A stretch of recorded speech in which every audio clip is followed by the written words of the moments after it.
My name is Barb Sackel. Today's video was made possible by QuiltWoman.com. In this video today, I'll be showing you how to take a quilt and break it down to its simplest form. In other words, sometimes you're looking at a magazine and you see a quilt you love and it looks so complicated that you're afraid to even consider doing it. Well, if you took that quilt and broke it down into the simplest block, you would know at that instant that yes, you could do it. So let's talk a little bit about what quilts comprise of.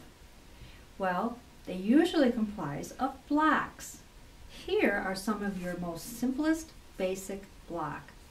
The half square triangles putting together form your simplest block, and you'll see these a lot. Well, then we move to the 4-patch. The 4-patch means 4 pieces. And look, there's only one intersection to match. Not hard at all. Well, we take that and we go one step further. We go into the 9-patch. The 9-patch means 9 little individual blocks. Again, not hard to do, and when you find one of these, you know you can do it. No intimidation there. Now let's take a 9-patch and make it a little more complicated.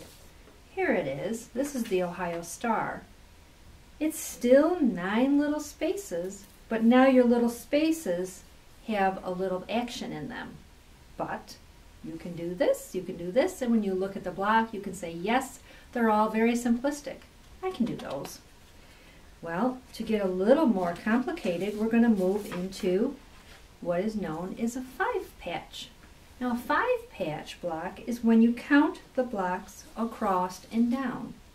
You'll see a 5-patch, and then you'll also see a 7-patch, which has 7 blocks across and 7 blocks down. So, that's getting a little more complicated, but if you took each one of these patches and did just a little something in each of them, again, you can do it. No intimidation there.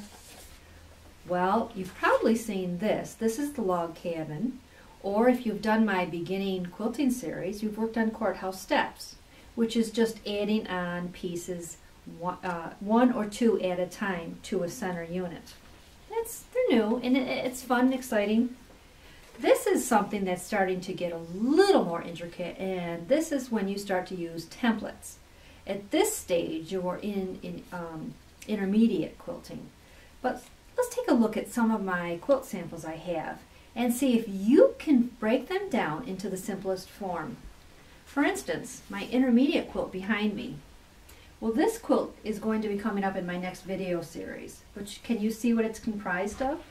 This whole quilt is only comprised of blocks. So you have just single blocks. And if you break each block down into its simplest component, like here, this centerpiece right here is a 9-patch. Let's keep going and look at more quilts. Now take this quilt for instance. This quilt is going to be coming up, and you'll see that I only have the top done. And actually this quilt is going to be quite large. I only have a portion of it done, ready to show you today. But you'll see this quilt when we do a little bit of quilting, and it'll be simplistic quilting. We'll be adding the borders on this, and I'll be teaching you how to make a quilt backing, all using this piece. But back to the quilt itself. You'll notice we have a basic 9-patch, and this block here is called a snowball. And when you put the two together, you get a very interesting secondary design. It's a secondary design that usually makes a quilt look complicated. That's how you get the stars. But if you take it, break it down, you'll see that there's just 2 blocks in this quilt. The next quilt has a lot of pieces. This is called the Golden Path. But if you break it down, we have a solid unit and we have half square triangles. And that's it. There's only 2 little basic blocks in this whole piece. So you're wondering, can I do this? Yes, you can. This is a very simplistic quilt. Next quilt I'm going to show is starting to get a little more complicated in that the individual blocks have a few more units. So this is your half square triangle, and then here you have 3 pieces, and here you have 3 pieces. But if you took this quilt and broke it down into the simplest little blocks, you can do this. And by the way, this is the quilt that's coming up in the very big video I'm excited about, Let's Square Up.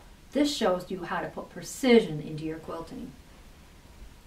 Now this quilt I wanted to show you, this is called my quilter's flag. And this I did blocks, but not in a traditional manner. And again, it looks like there's a lot of action going on, but you have to break this quilt down into its simplest form. So here you have a giant bear paw. But if you break the bear paw down, you see under the star that this is a 4 patch, and this is just 2 half square triangles. Again, right down to your very basics. And then here, well, we just have strip work. And so as you start to look at this, you'll see it's broken down. Here, this is just chunks of fabric. Here you have, again, pieces, just some different ideas. The rickrack down here, although it looks confusing, again, is all half square triangles. That's it. So take a pattern and just look for those little pieces, and you will notice that there's a lot of little easy things that make up a complicated quilt. Let's go on to the next one. Okay, with this quilt, this is my playful pinstripes.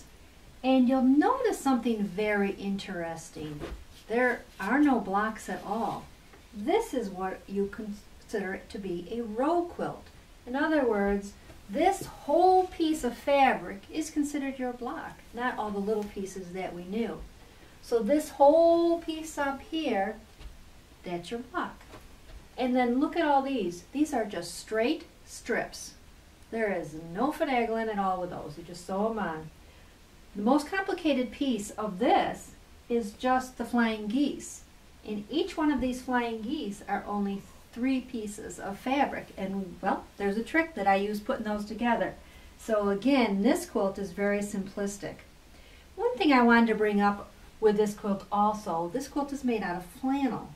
Now whenever you work with flannel, you want a very simplistic quilt that doesn't have a lot of angles because of the fabric stretch that you have with flannel.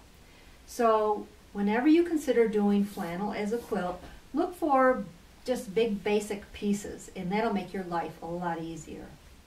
Now I thought I would show you a quilt that looks very confusing. There's a lot of color, and there's a lot of pieces, and there's a lot of action. Now this is a quilt that only has 2 blocks, but when you put those 2 blocks together, it forms a whole new design. Let's find those 2 blocks. So give me just a second. And I'm going to put a piece of paper here, and I'm going to put a piece of paper down here and up here. This block, as you can see, same as all the other color blocks, is a 9 patch. Notice how the 9 patch isn't equal in size, but it is 1, 2, 3, 4, 5, 6, 7, 8, 9 pieces. So that's still known as a 9 patch. If we go next door to this block, there, this is our classic 5 patch. 1, 2, 3, 4, 5, and 1, 2, 3, 4, 5. But the thing that makes this look difficult is because of these little pieces of color put in there. Well, that color extends into the 9 patch and gives you a whole new design. So this, again, is how to break down a quilt. This quilt is only made up of 2 blocks, and it's that simple. Now, the next kind of quilt that we have is not blocks at all, but instead it is applique. An applique is when you take one piece of fabric and you put it on top of another piece of fabric. And I have a lot of applique quilts because I love them. This is Goldfish Aquarium. It's perfect for your bathroom, don't you think? But anyway, it's simple. It's nice big pieces. You outline it in a decorative stitch and your quilting is done along with your outlining. Okay, I have one more quilt to show you. Let me put it up. Okay, this is the final quilt I want to show you, and I'm quite proud of this one. This fabric is from EBI and it's called Holiday Reflections. And the thing of it is you're going to look at this quilt and say, wow, that's a lot of piecing. But you're going to be surprised to find out that there's virtually no piecing in this quilt at all, because this fabric right here that looks like a woven plaid is actually one piece of fabric. So you're going to see that this block, this huge block right here, is only 4 pieces. Let me show you in detail.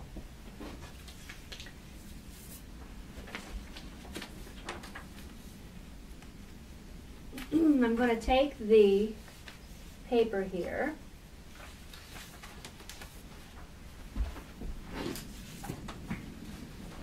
and just block this out. This